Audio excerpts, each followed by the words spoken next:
Hello dear students, जय हिंद। मैं हूं विनोद दुबे और आप देख रहे हैं इट्स मैथ्स टाइम। उम्मीद करता हूं आप सब स्वस्थ होंगे, मस्त होंगे और पढ़ाई अच्छी चल रही होगी और पढ़ाई के साथ साथ ही आपकी मस्ती भी चल रही होगी। तो चलिए आज बिना किसी देरी के हम शुरू करने वाले हैं एनसीईआरटी के सर्किल चैप्टर का एक्सरसाइज 10.3, जहां पर हम दो थियरम देखेंगे, theorem number third and theorem number fourth. उसके बाद एक्सरसाइज के कुछ क्वेश्चंस हैं उनको भी करेंगे। तो यहां पर थियरम 3 क्या है या थर्ड क्या है? The perpendicular from the centre of a circle to a chord bisect the cord.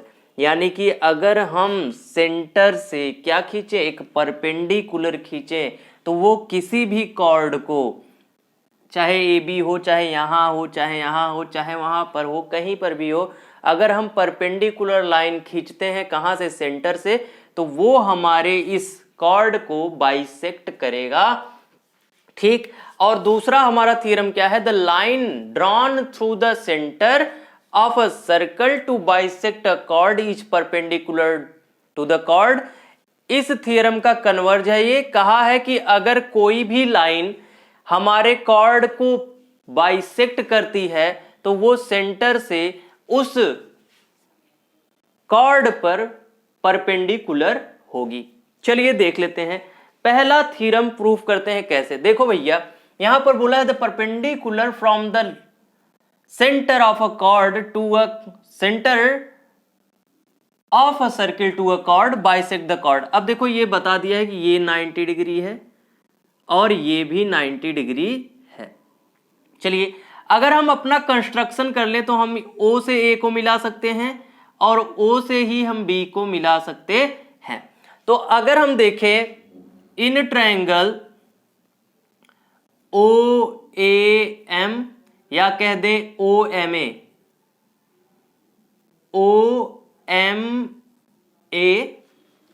And triangle OMB।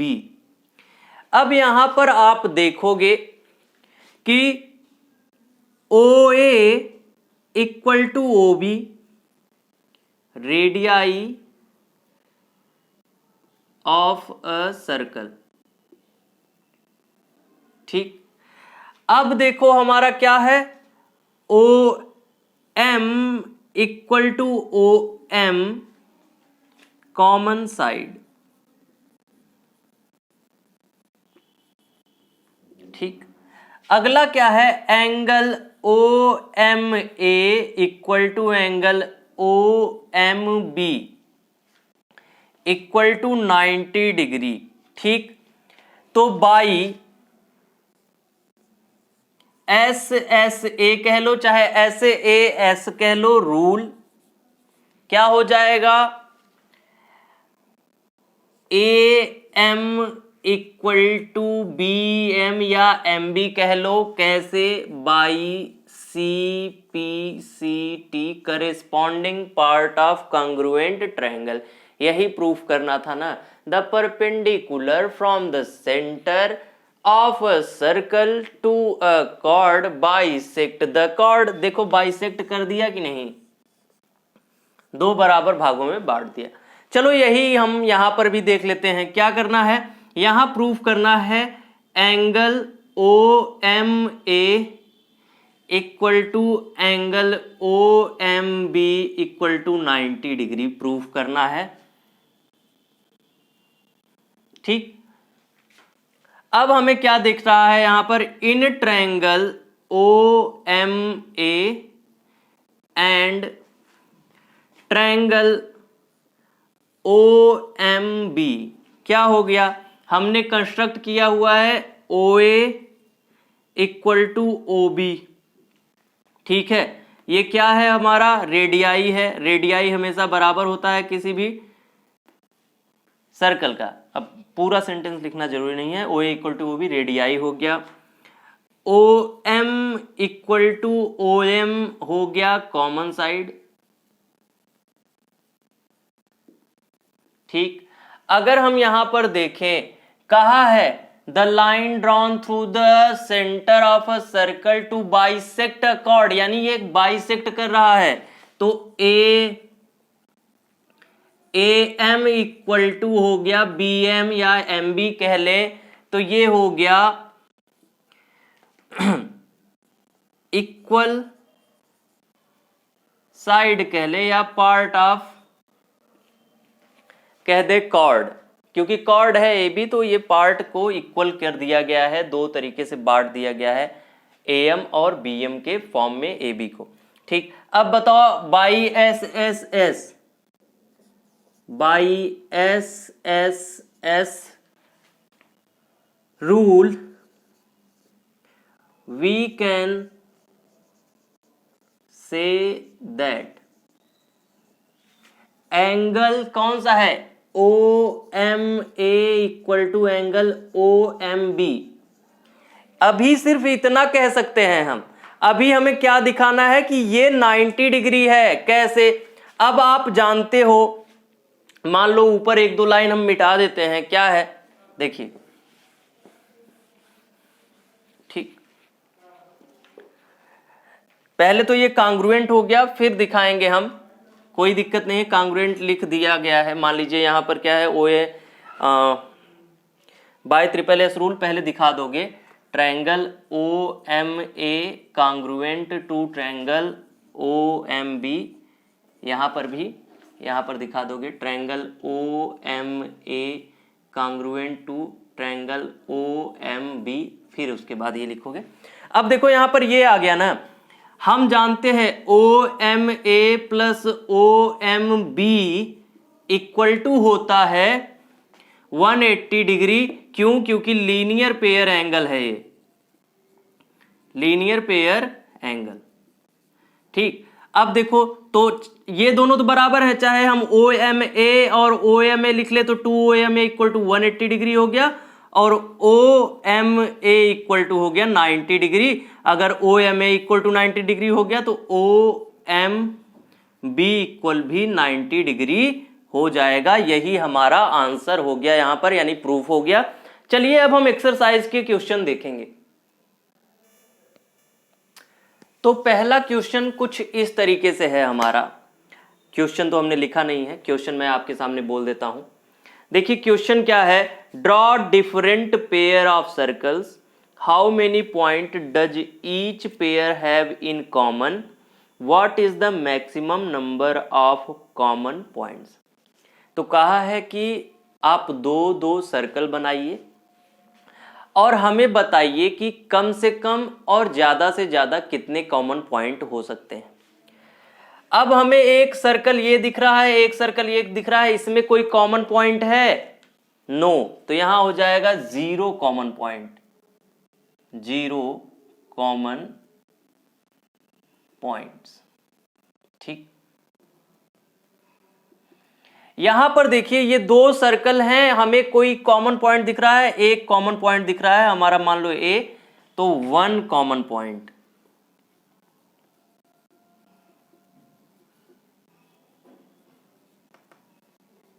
ठीक, यहां पर देखो दो कॉमन पॉइंट दिख रहे हैं हमको, एक ये, तो मान लो ये ए है, ये बी है, तो 2 कॉमन पॉइंट्स।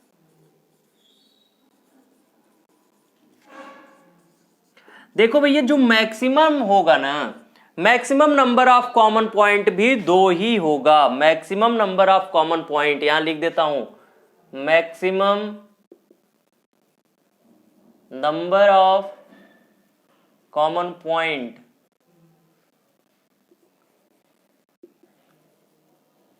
2 होगा। ठीक, चलिए ये क्वेश्चन पहला हो गया। दूसरा क्वेश्चन बोला है हमारा कि suppose you are given a circle, give a construction to find its centre.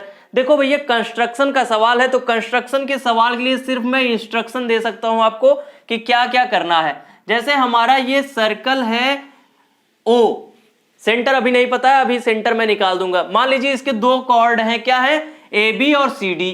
आपको सीधा कुछ भी नहीं करना है, देखना है फिगर को, आपको ए और बी का परपेंडिकुलर बाइसेक्टर खींचना है। परपेंडिकुलर बाइसेक्टर कैसे आएगा, कंपास ले लीजिए, ए बी की लेंथ पता होनी चाहिए, मोर देन हाफ लेंथ अपने कंपास में भर लीजिए और एक आर्क यहां दीजिए, एक आर्क यहां दीजिए। पॉइंट बी से, फिर पॉइंट ए से एक आर्क यहां दीजिए, एक आर्क यहां दीजिए, ठीक है, कुछ इस तरीके से। इसी तरीके से इसका भी परपेंडिकुलर बाइसेक्टर खींचेंगे तो मान लीजिए एक आर्क यहां आ रहा है डी से और एक आर्क यहां आ रहा है सी से, एक आर्क यहां आएगा डी से और एक आर्क यहां आएगा सी से। तो जब हम इस लाइन को मिलाएंगे कुछ इस तरीके से, ठीक, कुछ इस तरीके से मिलाएंगे और इस लाइन को भी मिलाएंगे कुछ इस तरीके से, तो जहां पर ये दोनों लाइंस इंटरसेक्ट करेंगी, ये हाथ से बनाया गया फिगर है, एक एजम्पशन है, तो यहां पर नहीं मिल रही हैं, लेकिन जैसे ही आप मिलाएंगे तो एक कट करेंगी एक दूसरे को और intersecting point of the perpendicular bisector of the chords meet at the centre, इसको मान लोगे हो। तो क्या करोगे, यहां लिख दोगे इंटरसेक्टिंग पॉइंट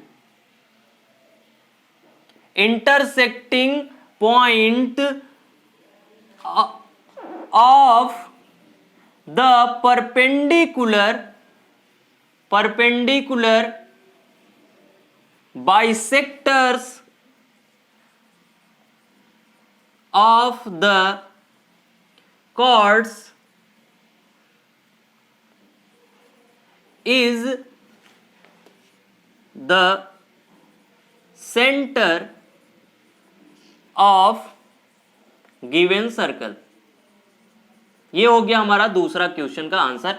अब हम तीसरे क्वेश्चन की बात करेंगे। चलिए, तो तीसरा क्वेश्चन कुछ इस तरीके से बनेगा। फिगर कैसे बनेगा, देखो क्या कहा है, if two circles intersect at 2 point, एक सर्कल ए हो गया ओ सेंटर वाला और एक सर्कल ये हो गया ओ डैश सेंटर वाला।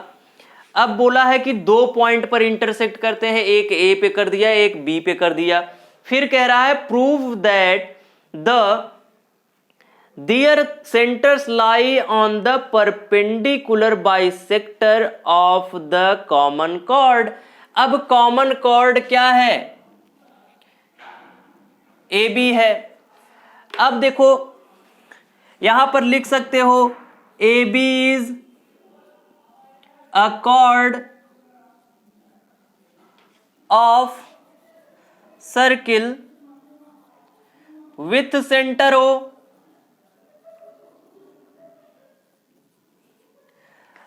The perpendicular bisector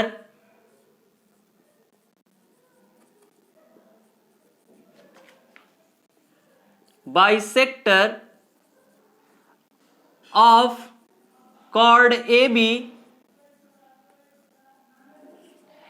will pass through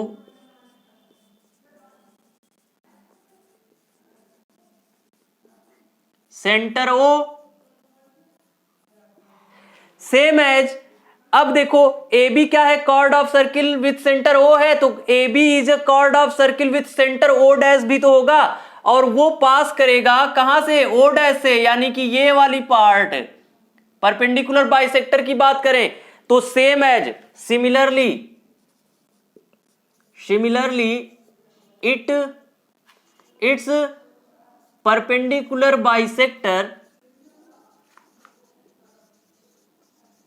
bisector passes through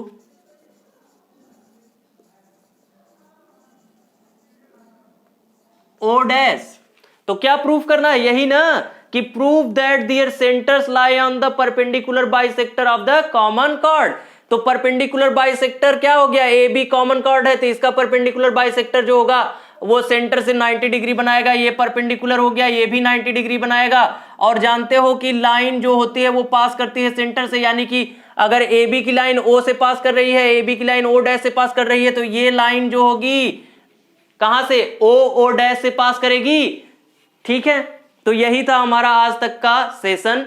हम अगले सेशन में मिलेंगे एक्सरसाइज 10.4 के साथ। अब तक के लिए अगर समझ में आ गया वीडियो तो लाइक और शेयर कर दीजिए, चैनल को सब्सक्राइब कर दीजिए और बने रहिए हमारे साथ पढ़ने के लिए, आगे बढ़ने के लिए। Thank you very much.